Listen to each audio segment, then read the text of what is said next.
नमस्कार मित्रांनो, ठरलं तर मग मालिकेच्या येणाऱ्या भागांमध्ये एक जबरदस्त ट्विस्ट आपल्यासमोर येणार आहे. अखेर प्रियाला घराबाहेरचा रस्ता दाखवल्यानंतर पूर्ण सुभेदार फॅमिली ही टेन्शनमध्ये आहे की सगळ्या त्रासातून कसं मुक्त व्हायचे.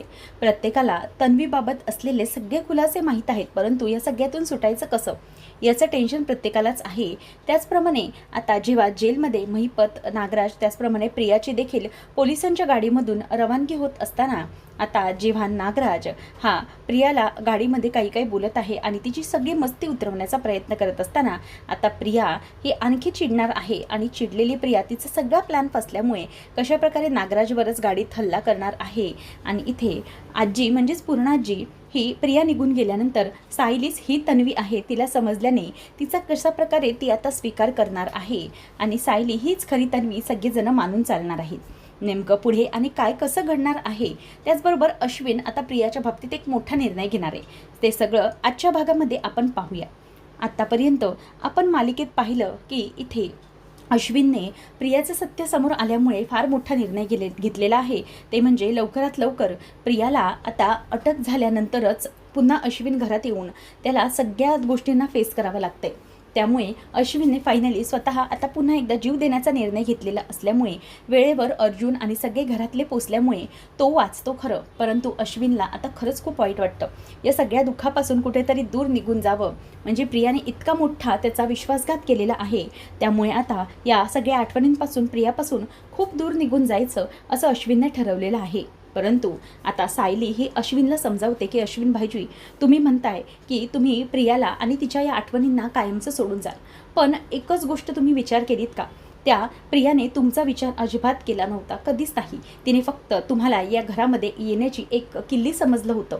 मग तिला पैशासाठी फक्त तुमच्याशी लग्न करायचं होतं. मग जी व्यक्ती सगळे खरंच तुमच्यावर अगदी मनापासून प्रेम करतात, म्हणजे सगळे आपल्या कुटुंबातले, तुमचे आई वडील, बाबा, आई, त्याचप्रमाणे अर्जुन, सगळे जे अर्जुन आणि तुमची बहीण अस्मिता, घरातले सगळेजण, त्याचप्रमाणे पूर्णाजी, मी, आम्ही सगळे, विमलताई, तुमच्यावर अगदी मनापासून काळजी करून प्रेम करतो. मग जर हे सगळं आम्ही तुमच्यावर इतकी काळजी करून प्रेम करत असू, तर मग तुम्ही असं का करताय? तुम्हाला जर खरंच असं वाटत असेल ना की आम्ही कुठेतरी तुमच्यासाठी काहीतरी करू शकतो किंवा तुम्हीही आमच्याबद्दल काहीतरी जर चांगला विचार करत असाल, तर प्लीज असा चुकीचा निर्णय अजिबात घेऊ नका. त्याने काही होणार नाही, तर फक्त आणि फक्त सगळ्या कुटुंबाला मनस्ताप होणार आहे, दुसरं काही नाही. त्यामुळे तुम्हाला मी रिक्वेस्ट करते अश्विन भाऊजी की प्लीज हे घर सोडून जाण्याचा किंवा हे जगही सोडून जाण्याचा तुम्ही अजिबात विचार करू नका. तुम्हाला जसं वाटतंय ना तसं अजिबात नाही आहे. मला माहिती आहे या दुःखातून सावरणं खूप कठीण आहे, कारण प्रियाने प्रत्येकाच्याच आयुष्यामध्ये खूप मोठी पोकळी निर्माण केलेली आहे, जी अशी सहजासहजी बोलून निघणार नाही आहे. प्रत्येकाला या जखमेला भरभरून निघण्यासाठी वेळ तर लागणारच आहे. पण मी तुम्हाला आता एकच रिक्वेस्ट करेन की तुम्ही या सगळ्यातून लवकरात लवकर बाहेर या, कारण की जोपर्यंत आपण एकजुटीने या सगळ्याला मात करू शकत नाही ना, तोपर्यंत प्रियाचा प्लॅन यशस्वी झाल्यासारखाच होणार आहे. जर का प्रियाचा प्लॅन यशस्वी झाला तर मात्र आपण काहीही करू शकत नाही. तिला हेच हवंय की आपलं कुटुंब विस्कळीत झालं पाहिजे, आणि जर आपण तसंच करत राहिलो तर मात्र आपण काहीही करू शकणार नाही. त्यामुळे आपल्याला एकत्र दाखवायलाच हवं. आपल्या सुभेदार आणि किल्लेदार दोन्ही कुटुंबाने एकत्र एकमेकांना साथ देत या मोठ्या संकटाला मात करायची आहे आणि सगळ्यांना बाहेर काढायचं यामधून, असं सायली सगळ्यांना समजवते. तेव्हा प्रतिमा आणि कल्पना म्हणतात की हो, अगदी बरोबर आहे, सायली जे काही बोलते ना ते सगळं बरोबर आहे. अश्विन बाळा, तू हे सगळं करताना माझा किंवा डॅडचा विचार का नाही केलास? म्हणजे तू जीव द्यायला निघाला होतास, पण तू आमचा विचार जरा तरी केलास का? जर तुला काही झालं असतं तर आम्ही काय केलं असतं सांग ना. त्या प्रियाशी आम्हाला काहीही घेणं देणं नाही आहे, पण आम्हाला तू महत्त्वाचा आहेस. जर तुला काही झालं असतं तर आम्ही स्वतःला कधीही माफ करू शकलो नसतो. अश्विन बाळा, तू प्लीज समजून घे. अजिबातच आता असा चुकीचा विचार करायचा नाही किंवा कुठल्याही प्रकारे जीव वगैरे देण्याचा विचार करायचा नाही, समजलं? तेव्हा कल्पना त्याचा हात घेऊन स्वतःच्या डोक्यावर ठेवते आणि म्हणते की शपथ आहे तुला, इथून पुढे असा कधीही चुकीचा विचार करायचा नाही, समजलं? असं अश्विनला ती बोलते आणि अश्विन पण पुन्हा रडायला लागतो. आणि ठीक आहे मम्मा, मी प्रॉमिस करतो, मी पुन्हा कधी असं करणार नाही, असं वचन देतो. तेवढ्यातच बाहेर सगळेजण येतात. सुभेदारांच्या दरवाज्यावरती सगळे मीडिया आणि प्रेसवाले येतात. सगळीकडे खबर आता पोचलेली असते की प्रिया सुभेदार ही खोटारडी आहे आणि ती रविराज किल्लेदारांची मुलगी नाही, तिने सुभेदारांना, किल्लेदारांना फसवलंय, अशा सगळ्या बातम्या टी व्हीवरती झळकत असतात. आणि सगळे मीडियावाले आता सुभेदारांच्या दरवाजासमोर आलेले आहेत. आता अर्जुनला हे सगळं बघितल्यामुळे खूप भीती वाटते, कारण की कुठेतरी अश्विनलाही याचं वाईट वाटत असेल आणि अश्विन आता कसं तोंड दाखवेल. तेव्हा मग मीडियावाले ओरडतात की ज्यांची बायको होती प्रिया, म्हणजेच तन्वी किल्लेदार, खोटारडी प्रिया बबली लोखंडे, तिचा नवरा कुठे आहे अश्विन सुभेदार, आम्हाला त्यांच्याशी बोलायचं आहे असं म्हणून आता सगळेजणं तिथे हाक मारत असतात अश्विन सुभेदार. आणि त्यावेळेला अश्विन आतमध्येच लपून बसलेला असतो, त्याला कोणालाही फेस करण्याची अजिबात हिंमत नसते, कारण की प्रियामुळे दरवाजात आता सगळे मीडियावाले आलेत आणि आपल्या सगळ्या कुटुंबाची चेतू होतीये हे सगळं पाहून त्यांना खूप आता धक्का बसलेला असतो. त्याचबरोबर रविराजही आता म्हणतो की काय सगळं इथे रस्त्यावरती आलेले आहेत, काय करायचं काहीच समजत नाही आहे. त्यावेळेला मग सायली सगळ्यांना ठणकावते की आम्ही तुम्हाला जे काही बोलू ते पुढे आता आम्हाला बोलण्यासारखं नाही आहे. आम्ही एक कुटुंब एकत्र आहोत, परंतु आम्हाला ज्या प्रसंगाला सामोरे जावं लागतंय ते खूप कठीण आहे आणि म्हणूनच मी तुम्हा सगळ्यांना रिक्वेस्ट करते की आज मी तुमच्यासोबत काहीच बोलू शकत नाही. फक्त एवढं सांगू शकते की चांगुलपणाचा फायदा त्या प्रियाने घेतला होता आणि त्या चांगुलपणामुळेच आज आमचं कुटुंब उद्ध्वस्त झालेलं आहे. मी रिक्वेस्ट करते की प्लीज तुम्ही अश्विन सुभेदार यांच्याशी काही बोलू नका. तरीही अश्विन सुभेदार असं म्हणून काही पत्रकार आतमध्ये शिरतात. अश्विन खूप घाबरलेला असतो, कारण की काय उत्तर द्यावं हे त्यालाच कळत नसतं. आता तो सगळ्यांसमोर येतो खरं, आणि सगळेजण त्याच्यावरती प्रश्नांचा भडीमार करतात की तुम्ही आता पुढे काय करणार आहात, सुभेदार कुटुंब या संकटातून कसं बाहेर पडणार आहे, आणि तुम्ही मोठे डॉक्टर आहात असं ऐकलं अश्विन सुभेदार, मग तुम्ही ह्या सगळ्याला कसे बळी पडलात. सगळं आता मीडियावाले मुद्दामच खोदून अश्विनला खच्चीकरण करत असतात आणि त्यामुळे अश्विनला खूप वाईट वाटत असतं. त्याच्या डोळ्यातून फक्त आता पाणी येत असतं. तेव्हा सायली सगळ्यांना म्हणते की तुम्हाला एकदा सांगितलेलं कळत नाही का, निघा इथून, आम्हाला कोणालाही कोणत्याही प्रश्नाची उत्तरे द्यायची नाहीत, निघा लवकरात लवकर असं म्हणून आता सायली सगळ्या पत्रकारांना तिथून घालून लावते आणि म्हणते की मागच्या वेळेला मी तुम्हाला सांगितलं होतं की कुठल्याही प्रकारे कुठल्याही कुटुंबाचा त्रास वाढावा अशा प्रकारे तुमची पत्रकारिता नाही आहे. तुमची पत्रकारिता ही चांगली बातमी लोकांपर्यंत पोहोचवण्याकरता आहे, ना की सामान्य माणसांना त्रास द्यायला. त्यामुळे तुम्ही इथून निघा असं म्हणून सायली आता सगळ्या पत्रकारांना अगदी तोंडावर पाडून तिथून हाकलवून लावते. नंतर रविराज आतमध्ये येतो आणि म्हणतो की हे सगळं घडणारच होतं, त्या तन्वीमुळे त्या प्रियामुळे आपल्या कुटुंबाला नाचक्की सहन करावी लागणारच होती. किती काही झालं तरी आपलं कुटुंब या सगळ्यामधून बाहेर पडणार नाही. आपल्याला घरातून बाहेर पडणं ही खूप कठीण आहे. अश्विनला तर जागोजागी असे मीडियावाले किंवा काही माणसं भेटतच राहणार आहेत, पण सगळ्यांनी आपल्याला ठामपणे आणि खंबीरपणे या सगळ्याला सामोरे जाण्याची तयारी ठेवायची आहे असं रविराज सगळ्यांना आणि अर्जुन देखील सर्वांना आवाहन करतो. त्यानंतर मग आता पूर्णाजीचं राहिलं. पूर्णाजी त्या धक्क्यातून बाहेर सावरलेलीच नसते, तिला त्या सगळ्याचा खूप आता त्रास होत असतो. पूर्णाजी काहीच बोलायला तयार नसते. तेव्हा मग सायली आणि पुन्हा सगळेजण पूर्णाजीच्या रूममध्ये जातात. अजूनही पूर्णाजी तशीच शांत असते. सायली म्हणते की पूर्णाजी काहीतरी बोला ना, तुम्ही असे शांत प्लीज राहू नका, जर असेच तुम्ही शांत राहिलात तर मग काय होईल. तेव्हा अर्जुन म्हणतो की पूर्णाजी तू काहीतरी बोलतेस का, असं राहू नको शांत, नाहीतर तुला काहीतरी त्रास होईल, त्यामुळे तू प्लीज बोल. तुझ्या मनात जो काही राग आहे, जो काही त्रास आहे, रडणं आहे, ते सगळं बाहेर काढ, त्याशिवाय तुला शांत होता येणार नाही आहे असं म्हणून आता तोही तिला बोलण्याला सांगत असतो.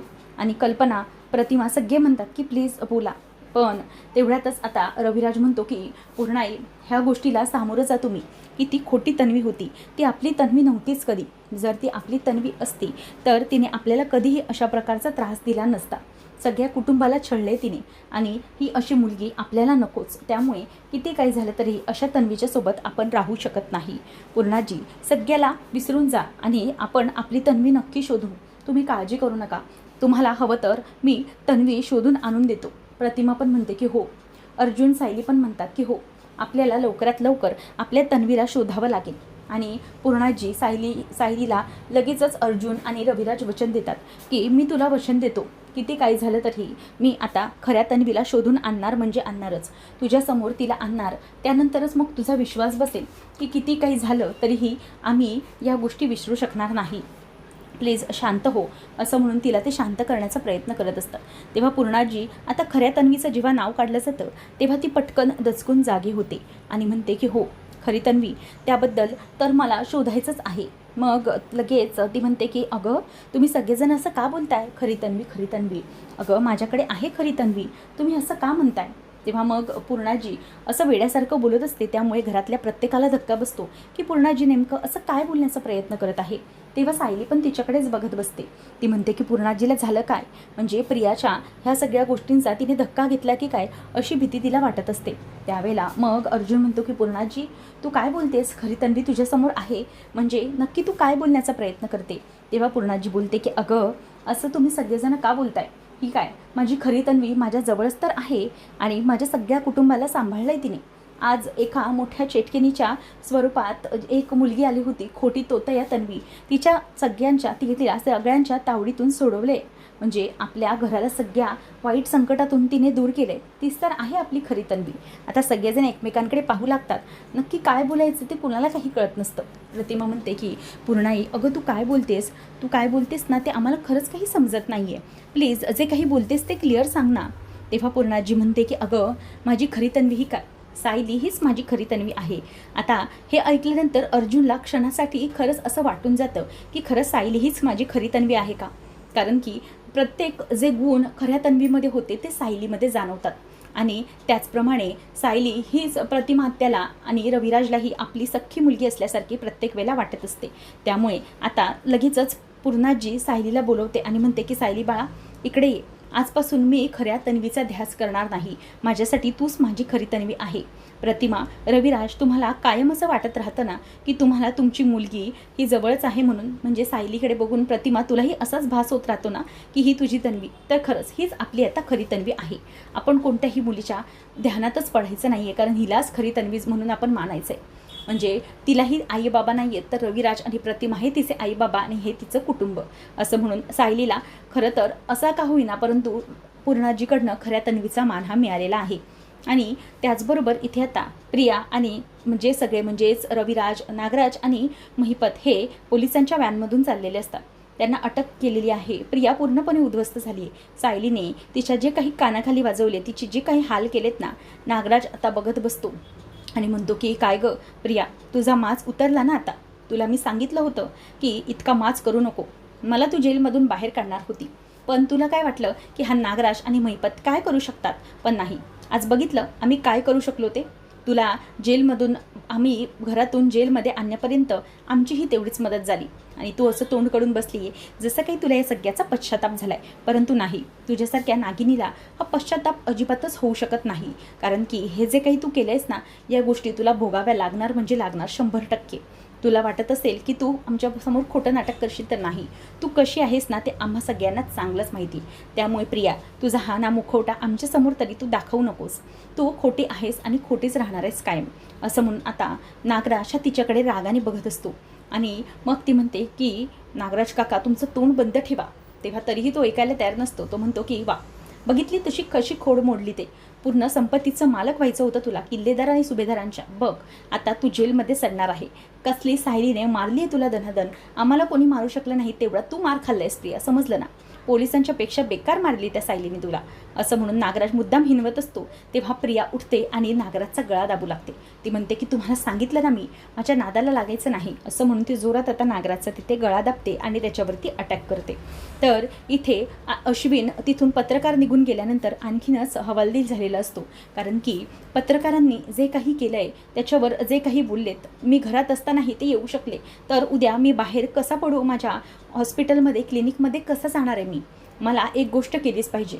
अश्विन म्हणतो की आता मी रडत नाही बसणार आहे, आपल्या सगळ्यांच्या हितासाठी मी एक गोष्ट केली आहे, ती म्हणजे आता मी तुम्हाला एक गोष्ट दाखवतो, असं म्हणून आता अश्विनने स्वतः प्रियाचं श्राद्ध घातलेलं आहे.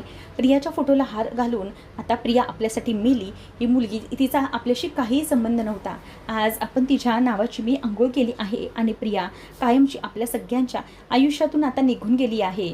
त्यामुळे आता किती काही झालं, कोणीही विचारलं तरीही आपण ही मुलगी आपल्यासाठी मेली आहे असं सांगायचं. आता या फोटोमधून मी तिचे शेवटचे सगळे विधी करून सगळ्या मीडियावाल्यांना सांगणार की ही बायको माझी मेली आमच्यासाठी, आणि आता आमच्यासाठी अशा नावाची कोणती मुलगी जीवित नव्हती, असं म्हणून आता चक्क अश्विनने प्रियाचं नावाचं श्राद्धच घरात घालून टाकलेलं आहे आणि कायमचा जो काही त्रास, जी पीडा प्रिया नावाची घरात होती तिचा कायमचा बंदोबस्त करून टाकलेला आहे. त्यामुळेच आता नेमकं पुढे कसं आणि काय घडणार आहे, प्रिया जेलमध्ये गेल्यानंतर पुढे नेमका कोणता महिपतचा आणि नागराजचा प्लॅन होऊ शकतो, पुढे काय घडणार सगळंच पाहणं अगदी रंजकतेचं ठरणार आहे. अशाच मालिकांचे अपडेट्स जाणून घेण्यासाठी आजच आपल्या चॅनलला सबस्क्राईब नक्कीच करा. धन्यवाद.